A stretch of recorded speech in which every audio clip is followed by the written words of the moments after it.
Hi guys, आशा छ तपाईँहरू सन्चै हुनुहुन्छ होला। आज चाहिँ म कुरा गर्न गइरहेको छु स्यामसङको latest mid range tablet galaxy tab A8 को बारेमा। यो चाहिँ लास्ट इयरको ट्याब A7 को सक्सेसर हो, which was one of the go to budget tablets of 2021। Last इयरदेखि अफोर्डेबल ट्याब्लेट्सको डिमान्ड चाहिँ आजकल वर्क र स्टडी फ्रम होम जस्तो कुराहरूले गर्दा वात्तै बढेर आएको छ। गुगलको रिपोर्ट अनुसार 2021मा लगभग 10 करोड नयाँ एन्ड्रोइड ट्याब्लेट्स एक्टिभेसन भएको छ, जुन चाहिँ 2020 को तुलनामा चाहिँ 20% इयर अन इयर ग्रोथ हो। धेरै डिमान्ड भएको कारणले अहिलेको मार्केट सिनेरियो हेर्ने हो भने चाहिँ Xiaomi, Realme र TCL जस्तो ब्रान्ड्सले ट्याब्लेट म्यानुफ्याक्चर गर्न थालेका छन् भने Oppo र Vivoले पनि चाँडै नै आफ्नो ट्याब्लेट चाहिँ लन्च गर्ने न्युज आइरहेको छ। सो 2022मा कम्पिटिसन चाहिँ तगडा हुनेछ। एनिवे, स्यामसङको ग्यालेक्सी ट्याब A8 को प्राइसिङको बारेमा भन्नुपर्दाखेरि चाहिँ यो ट्याब्लेट 3वटा भेरिएन्ट्समा अभाइलेबल छ नेपालमा। 464 GB वाइफाई ओन्ली भेरिएन्ट जसलाई चाहिँ 32,000 रुपियाँ पर्छ भने 464 GB र 128 GB वाइफाई प्लस LTE भर्जनलाई चाहिँ क्रमशः 38,000 र 41,000 रुपियाँ पर्न जान्छ। ओके, अब चाहिँ हाम्रो रिभ्यूलाई अगाडि बढाउँ है त। यसको डिजाइन चाहिँ यो प्राइसमा आउने स्यामसङको टिपिकल ट्याब्लेट जस्तै नै छ। मसँग चाहिँ यो म्याट ब्ल्याक फिनिस भएको वाला कलर अप्सन छ भने यो ट्याब्लेट चाहिँ ग्रे र पिङ्क कलर्समा पनि अभाइलेबल छ। ट्याब A8 को बडी चाहिँ मेटालिक नै हो for the most part, except यहाँ यो राइट साइडको फ्रेम जुन चाहिँ प्लास्टिकले बनेको हो त्यो चाहिँ वाइफाई अनि क्यारियर सिग्नल्स र अरू रेडियो वेभ्स पास थ्रु होस् भनेर हो। जे होस्, ओभरअलमा चाहिँ यो ट्याब्लेटको बिल्ड बलियो र ड्युरेबल रहेको छ। यसको वेट चाहिँ 508 ग्राम्स रहेको छ, सो त्यस्तो हेभी पनि फिल हुँदैन हातमा बोक्दाखेरि। अगाडिपट्टि हेर्नुहुन्छ भने चाहिँ यहाँ 10.5 इन्चेसको 16:10 एस्पेक्ट रेसियो भएको डिस्प्ले छ। यो स्क्रिन ठुलो भएको कारणले यसमा PDFsहरू पढ्न र डकुमेन्ट्सहरू भ्यू गर्न चाहिँ निकै सहज हुन्छ। स्यामसङले यहाँ पढ्न र काम गर्न सजिलो होस् भनेर माइक्रोसफ्ट अफिस र स्यामसङ नोट्स जस्तो एप चाहिँ प्रि इन्स्टल नै राखिदिएको छ। तर यो डिस्प्लेको बारेमा मेरो एउटा गुनासो चाहिँ यसको स्क्रिन टाइप हो। यो चाहिँ एउटा TFT प्यानल हो र कम्पनीले चाहिँ बेटर क्वालिटीको IPS स्क्रिन प्रोभाइड गरेको भए चाहिँ भ्युइङ एक्सपिरियन्स अझै बेटर हुन्थ्यो। अब यो स्क्रिन हेर्दाखेरि त्यस्तो नराम्रो नै चाहिँ छैन, बट स्टिल अहिले ट्याब्लेट मार्केटमा यस्तो कम्पिटिसन छ, सो यो कुरालाई मध्यनजर गरेर बेटर क्वालिटीको स्क्रिन चाहिँ दिनुपर्ने हो। अब मलाई चाहिँ यो प्राइसमा OLED डिस्प्ले नै चाहिन्छ भनेको चाहिँ होइन, तर हामीले Xiaomi Pad 5 जस्तो अप्सन्सहरूमा चाहिँ राम्रो LCD स्क्रिन अवश्य पनि देखेका छौँ। एनिवे, राम्रो कुरा चाहिँ यहाँ वाइड 1L1 सर्टिफिकेसन छ, सो नेटफ्लिक्समा HD रेजोल्युसनमा कन्टेन्ट हेर्न सकिन्छ र यस डिस्प्लेमा युट्युब भिडियोजहरू हेर्दा पनि कुनै प्रब्लम हुँदैन। यो ठुलो डिस्प्लेलाई कम्प्लिमेन्ट गर्न स्यामसङले यहाँ क्वाड स्पिकर सेटअप दिएको छ that supports Dolby Atmos audio. यी स्पिकर्सहरू चाहिँ क्याजुअली मुभी हेर्न र गीत सुन्नको लागि डिसेन्ट नै छन्।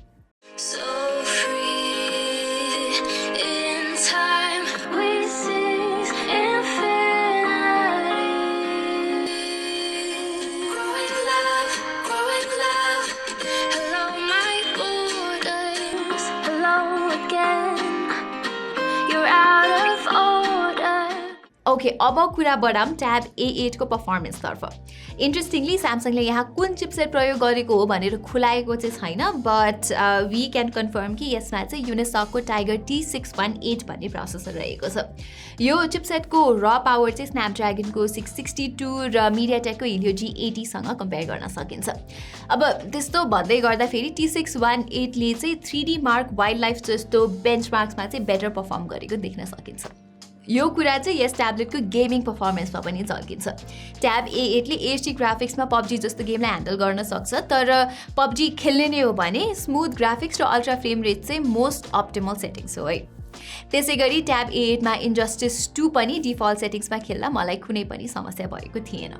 अब डे टु डे युसेजमा चाहिँ मसँग भएको यो 4 GB वाला ऱ्याम भेरिएन्ट चाहिँ मलाई हल्का स्लो भएको फिल भयो। यहाँ एप लोड हुन अलिकति टाइम लाग्छ भने मल्टिटास्किङ पनि त्यस्तो स्मुथ चाहिँ छैन।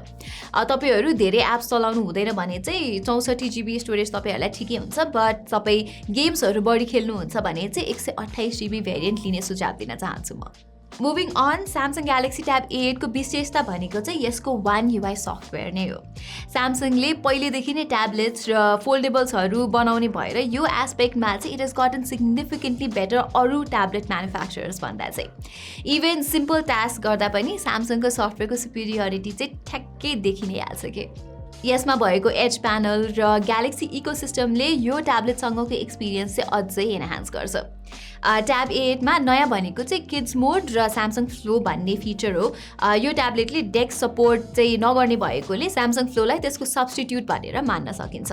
विथ दिस तपाईँले आफ्नो ट्याब्लेटलाई बोथ वायर्ड र वायरलेस मिडियम्सबाट कनेक्ट गरी फाइल्स, मेसेजेस र क्लिपबोर्ड चाहिँ आफ्नो पीसीसँग सेयर गर्न सक्नुहुन्छ। साथै यो फिचरको मद्दतले चाहिँ यो ट्याब्लेटलाई आफ्नो पीसीमा कास्ट पनि गर्न मिल्छ, so that you can enjoy Android apps on a bigger screen. त्यसै गरी किड्स मोडमा चाहिँ बच्चाहरूलाई टार्गेट गरी एकदमै फन र किड फ्रेन्डली कन्टेन्टहरू राखिएको छ।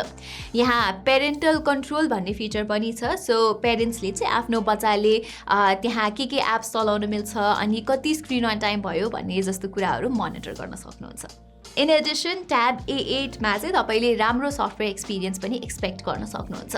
अब स्यामसङले एक्सप्लिसिटली मेन्सन चाहिँ गरेको छैन, तर यो ट्याब्लेटले एटलिस्ट 2 जेनेरेसन्सको एन्ड्रोइड अपडेट चाहिँ पाउँछ भन्ने कुरा छ, विच इज क्वाइट इम्प्रेसिभ। क्यामेराजको कुरा गर्दा त्यस्तो वाउ चाहिँ केही छैन। यसमा 8 मेगापिक्सलको रेयर क्यामेरा छ जसले डकुमेन्ट्स र नोट्सको फोटो खिच्ने जस्तो काम चाहिँ ह्यान्डल गर्न सक्छ। साथै यहाँ भएको 5 मेगापिक्सलको सेल्फी क्यामेरा चाहिँ अनलाइन मिटिङ्स र क्लासेसको लागि ठिकै छ। अब ब्याट्रीको कुरामा चाहिँ मैले यस ट्याब्लेटबाट 7 घन्टाको स्क्रिन अन टाइम पाएको थिएँ अन अ फुल चार्ज। मैले चाहिँ यसलाई अनलाइन मिटिङ्सहरू अटेन्ड गर्न अनि भिडियो हेर्न र अलिअलि गेमिङको लागि पनि प्रयोग गरेको थिएँ। सो तपाईँको काम चाहिँ अलिक लेस डिमान्डिङ छ भने यो ट्याब्लेटमा 2 दिन जतिको ब्याकअप तपाईँहरूले पाउन सक्नुहुन्छ। चार्जिङको लागि ट्याब A8 ले 15 वाटसम्मको पावर लिन सक्छ, तर बक्समा भने स्यामसङले 7.75 वाटको चार्जर मात्र दिन्छ। मैले चाहिँ मसँग भएको 15 वाटको चार्जरले यसलाई चार्ज गर्दाखेरि यसको 7040 मिलियम पावरको ब्याट्री चार्ज हुन 3 घन्टाभन्दा बढी टाइम लागेको थियो। ओभरअलमा चाहिँ स्यामसङको ट्याब A8 पहिलाको ट्याब A7 को तुलनामा एउटा राम्रो इटरेटिभ अपग्रेड हो। तर यहाँ क्वेसन चाहिँ के हो भने is it good enough for 2022? मलाई चाहिँ त्यस्तो लाग्दैन, किनभने अहिले कम्पिटिसन निकै बढेर आइसक्यो र they are offering a better value overall. Just look at this competition chart with the Xiaomi Pad 5. अलिकति पैसा थप्नु भयो भने you're getting a much superior device with the Xiaomi Pad 5. Yes, Samsungको ट्याब A8 मा सिम हाल्न मिल्छ, but for me performance र डिस्प्ले जस्तो कुरा is more important in a tablet.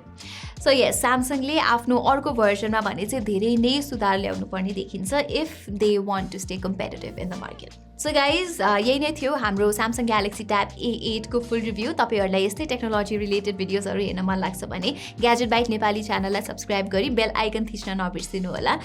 यति भन्दै म प्रतिमालाई बिदा दिनुहोस्। धन्यवाद।